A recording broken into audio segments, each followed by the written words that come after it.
It's a wonderful book. I'm not surprised it's a bestseller. You should read it. The woman who invented Midsomer ran away from the Royal Navy, stopped writing in 2004, and watched the show carry on without her for another 20 years. The story behind Britain's most murderous village keeps getting stranger. Fact 1. Anthony Horowitz named the show... So what have we got beside a name? Richard Bailey. But he was well off. It'd have to be to afford a place like this, wouldn't he? Caroline Graham wrote the novels. Anthony Horowitz adapted them for television, but it was Horowitz who came up with the title that defined the entire series, and without that title, the show might never have become what it did. The original novels were published under the Chief Inspector Barnaby series title. When Yorkshire Television approached Horowitz to adapt the first book, the question of what to call the television version was open. Horowitz suggested Midsomer Murders, placing the fictional county at the centre rather than the detective. It was a shrewder choice than it might seem. Centering the title on the place rather than the character meant the show could survive cast changes. A show called Chief Inspector Barnaby would have been in serious trouble when Nettles departed. A show called Midsomer Murders could simply find a new Barnaby. Horowitz adapted the first 6 episodes from Graham's novels, including the first 3, and later described finding the work challenging. The novels were dense with interior detail that required significant reshaping for television. He also wrote the episode that served as Nettles' final outing. The man who named the show wrote its earliest episodes and its original lead detective's farewell. A remarkable continuity across a career that also took in James Bond novels and Foyle's War. Well, we already know that Gerald Hadley and Max Jennings knew each other in the past. There must have been some sort of feud and it got out of control. Fact 2. Caroline Graham served in the Navy. What's happening? I'm closed. I'm leaving. Leaving the village? But why?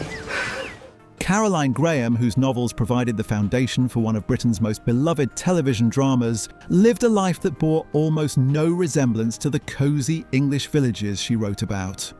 She was born in 1931 in Nuneaton into a working-class family. Her mother died when she was 6. She left school at 14 to work in a factory. At 22, she joined the Women's Royal Naval Service and then ran away from it because she hated it. She eventually married her Air Force pen pal, and the couple moved to France, living in Versailles while he worked for NATO. It is not the biography you would construct for the creator of Tom Barnaby and the thatched cottage murders of Midsomer County.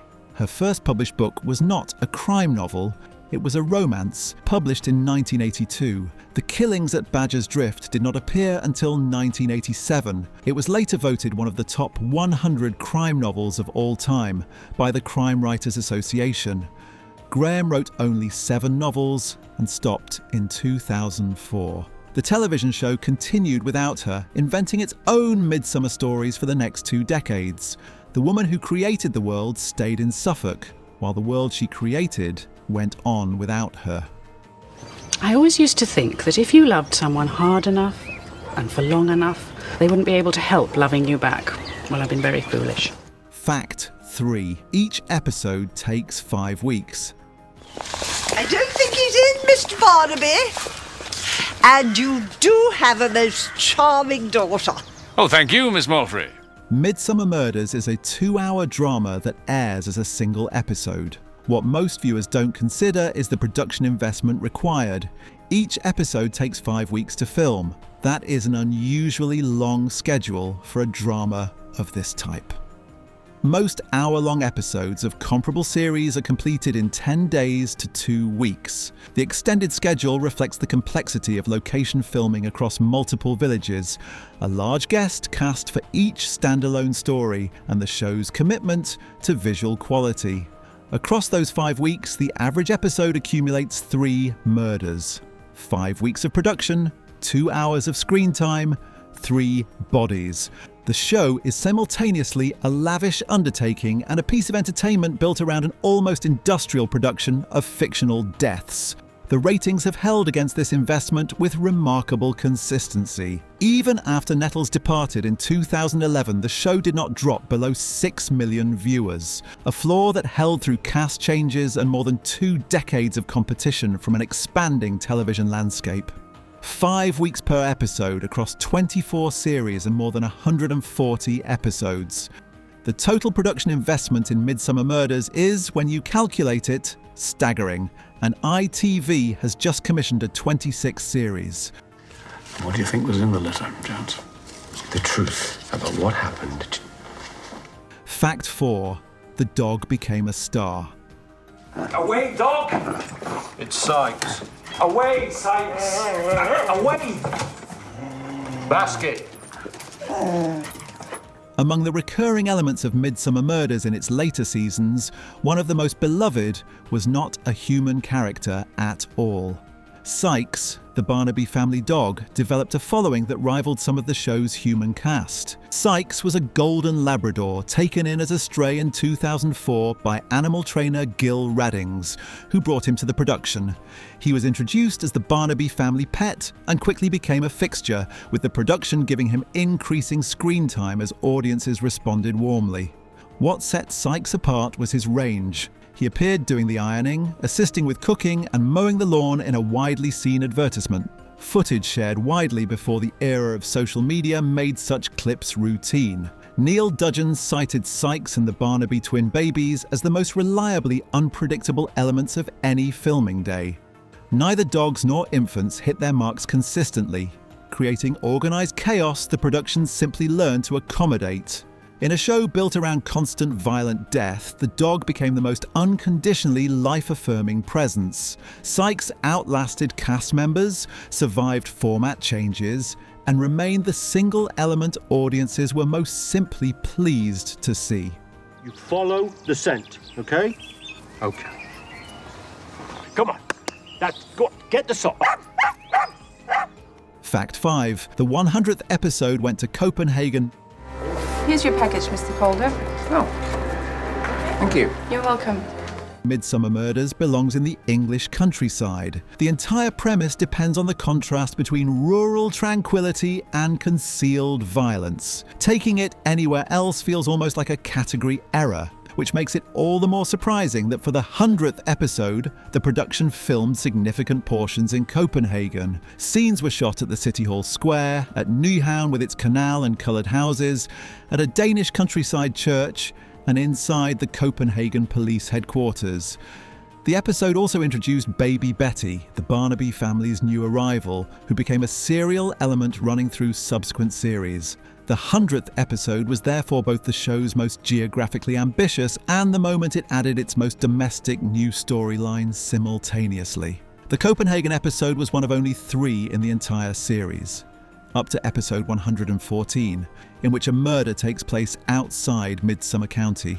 The others involve travel to Wales and Brighton, reaching a 100th episode as a 2-hour standalone drama, running since 1997 while maintaining above 6 million viewers. In the modern television landscape, that kind of longevity has become genuinely rare. If you're enjoying this, it would mean a lot if you subscribed. It helps us keep making videos like this one. Just hit that button and you'll never miss a new one. You forgot one thing, though. What? The receipt. Come on, Detective Poulsen is waiting inside. Fact 6. Badger's Drift is the deadliest village. This is Detective Sergeant Jones. Fine, but I still want to know what's going I on. have to tell you, a very serious crime has taken place here. Within the already extraordinarily dangerous county of Midsomer, not all villages are equally lethal. The production has accumulated records of which locations have hosted the most deaths, and one village stands clearly above all others. Badger's Drift, featured in the very first episode, holds the grim distinction of having the highest death toll of any location in the entire series. The most dangerous specific place in an already statistically improbable county. The production has returned to Badger's Drift across multiple series, and each return brings fresh violence. The village that launched the show has continued to serve as a symbolic home base, the place where Midsomer Murder began, and where it has never entirely stopped. The accumulated death toll across the show by mid-series 14 stood at 246 murders, 12 accidental deaths, 11 suicides and 8 natural causes, 277 total deaths. None of this accounts for the deaths in subsequent series, which continued at roughly 3 per episode. By the end of Series 24, Midsomer County's cumulative mortality had reached a figure that makes it the most dangerous fictional place in British television history. Eric Calder was a prominent figure. His family had been making biscuits in Badger's Drift for over a century. Fact 7. France renamed the show entirely. Mr. Braxton? I'm sorry. Head won't actually be underneath the blade when it falls, will it? No. Let me show you. When Midsomer Murders travelled to France, it arrived under a completely different name. French broadcasters transmitted the series as Inspector Barnaby, dropping the county name and centering the brand on the detective instead. The title Midsomer Murders communicates a specific sense of place, an English county, a particular kind of rural Englishness. Replacing it with the detective's name strips away that layer of meaning entirely. The French title reflects practical reality. Midsomer is a word with no meaning in French, and the county it references is fictional. For French audiences, anchoring the series to its detective is simply more navigable. Other international markets have handled it differently. Some retained the original title, some created new versions. The result is that the same show carries different identities in different countries, with different stories about what the programme is fundamentally about. In Britain, Midsomer Murders is about a place. In France, Inspector Barnaby is about a man. Both versions have been running for decades. The show is flexible enough to sustain both readings simultaneously, which may be part of why it has found audiences across so many cultures. Can you demonstrate the blade safety?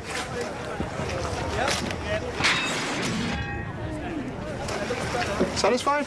Ah, yes. Fact 8. Susie Quattro appeared as herself.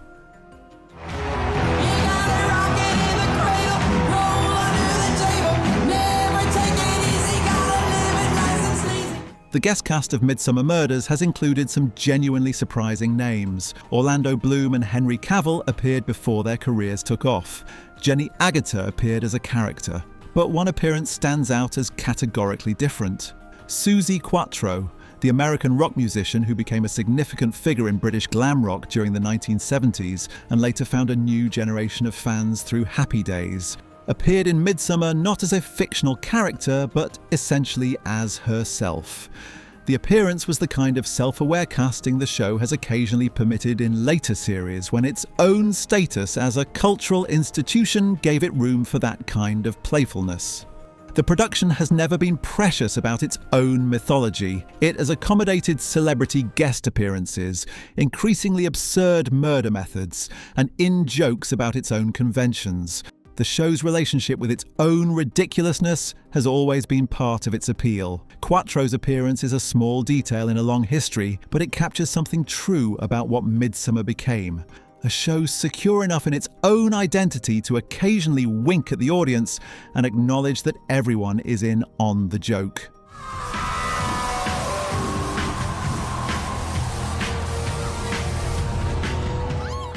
Fact 9. The show is still being made. This is Mr. Barnaby, Trevor. He wants to talk to me about Sonia. Why don't you go make us some coffee? Midsomer Murders has been in continuous production for nearly 30 years. In October 2025, ITV announced a 26th series had been commissioned. The show that began in 1997 shows no meaningful sign of ending. This longevity is increasingly unusual. The fragmentation of audiences across streaming platforms and the rising costs of location drama have made it much harder for long-running series to sustain the numbers that justify continued commissioning. Midsomer Murders has managed this by remaining consistent in a way that some commissioners find puzzling and audiences find reassuring. The formula has not significantly changed. The murders are still creative, the village is still beautiful, the detective still solves the crime. Neil Dudgeon, who has now played John Barnaby for longer than Nettles played Tom Barnaby, has spoken about his intention to continue as long as ITV wants to make the show. That combination of institutional commitment and lead actor loyalty has given Midsomer a stability most dramas of its age cannot match. In 2025, somewhere in Buckinghamshire or Oxfordshire, a film crew is setting up a shot in a village that will appear as somewhere in Midsomer County. Someone is about to be murdered. and several million people scattered across 200 countries are going to watch it. Fact 10. The novels stopped. The show didn't. You're right, sir. 10 minutes in your company and I feel better. That's the only way to describe it. Better. Caroline Graham published her 7th and final novel, A Ghost in the Machine, in 2004. At that point, the television series was 7 years old. When she stopped writing, the show faced a choice that would define the next 2 decades. It could have stopped when the source material ran out. Several adaptations have done exactly that. Instead, Midsomer Murders continued, inventing new stories set in the same world Graham had created. This required a writer's room capable of sustaining the particular flavour of a Caroline Graham mystery without Graham in it. The show needed writers who understood the specific combination of dark humour, social observation, English village eccentricity, and procedural satisfaction. The transition was managed well enough that most viewers never noticed when the show moved from adaptation to original storytelling. The world felt consistent, the murders felt midsummer-shaped. Graham, living quietly in Suffolk, had created a fictional world that outlived her creative involvement by more than 20 years. Badger's Drift, which she invented in 1987, is still on screen. The show has now been running independently for longer than she spent writing the books that started it.